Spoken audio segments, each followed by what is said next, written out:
Welcome to the next Supernatural Season 1 episode review video. Before I get into that, though, pretty important. If you aren't caught up to the point where I am every once you're watching Supernatural, or you're just not entirely sure, then you definitely need to take the initiative and pay attention to the episode's title, which of course I'll mention, as well as put in the description. If that happens to be the case, you find you're not caught up, it would be my recommendation that you don't watch this detailed review any further to avoid any potential spoilers. And full disclosure, this is my first time watching the show Supernatural. I've heard many things about it over the years. A lot of people I know like this show Supernatural a lot, so I decided to check it out.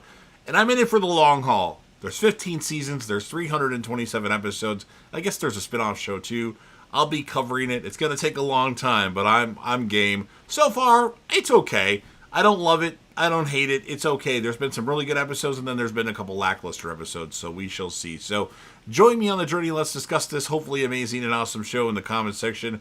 And please don't spoil anything after this episode, as I am watching the show for the first time. So with all that said, this will be Supernatural Season 1, Episode 9.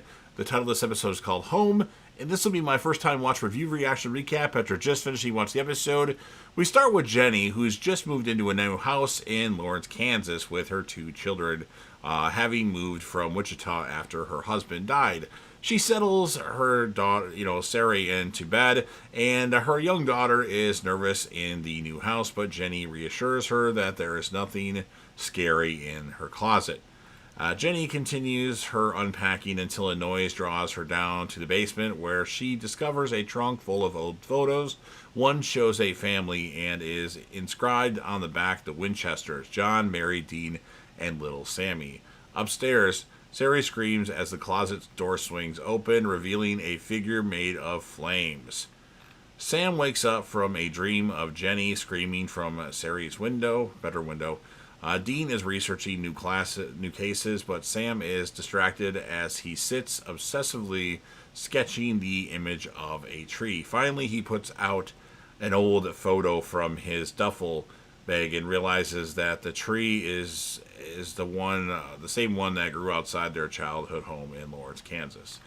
Sam tells Dean he has dreamed of something bad happening at their old house. Dean is skeptical as to what they should return to Kansas based on a dream, but Sam reveals he dreamed of Jessica Moore's death just the way it happened several days before the actual event. So Dean is, not really excited about returning to the family home. When they arrive, Sam explains they used to live there, and Jenny shows them around. She explains the strange occurrences and the flickering lights, noises, and the being as Sarah reported seen.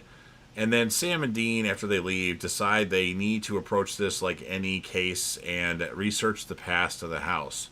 They compare notes on what John has told them of the night their mother died, and Dean relates what he remembers from that night. Sam is surprised. He never knew Dean carried him from the house.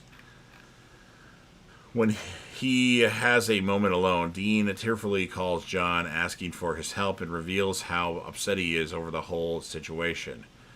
And then Jenny has called in a plumber after the garbage disposal has stopped working. As he tries to fix it, a toy monkey mysteriously starts banging and then unit starts up, tearing apart the man's hand, the garbage disposal. The boys go to the garage and speak to Mike, who co-owned the garage with John. He reminisces about the time after Mary's death and mentions that John visited every psychic in town. Sam searches through the telephone book for psychics. A name rings a bell with Dean: Missouri Mosley. The first sentence in John's journal reads, "I went to Missouri and I learned the truth." The boys visit Missouri, who is telling an insecure man that his wife wasn't cheating on him, but after he leaves, she mutters that his wife is having an affair with the gardener. She recognizes the boys without introduction and knows of Jess's death and John's disappearance. Something has helped little Richie escape from his playpen and then traps him inside the refrigerator, although Jenny is able to rescue him. Sam, Dean, and Missouri return to the house and explain to Jenny that they can help rid the house of whatever is there. Missouri senses two presences, one of which is a mean poltergeist, the other of which were responsible for Mary's death. Missouri has the boys help her prepare bags filled with ingredients that will help purify the house. As they start placing the bags, the poltergeist fights back violently, trying to stop them. Finally, all the bags are placed, the house appears peaceful, and Missouri declares the house safe. Sam is less sure, and he and Dean sit in the car watching the house. Suddenly, Jenny appears screaming at the upstairs window, just as she did in Sam's dream. The boys rush inside, and Dean takes Jenny to safety. Sam, sensing something stops and sets... Or Sam, sensing something, stops and sets both kids on the ground and tells Sari to join or to take Richie and go outside just as something attacks him. Dean breaks down the front door and finds Sam in the dining room where some force has pinned him to the wall. Just then a fiery figure appears, but just before Dean shoots it's actually their mother, Mary. She acknowledges Dean and says, "I'm sorry" to Sam before commanding the poltergeist to leave the house and disappearing herself in a ball of flame. Jenny and her family return to the house. Missouri promises to keep an eye on them as Sam and Dean take their leave.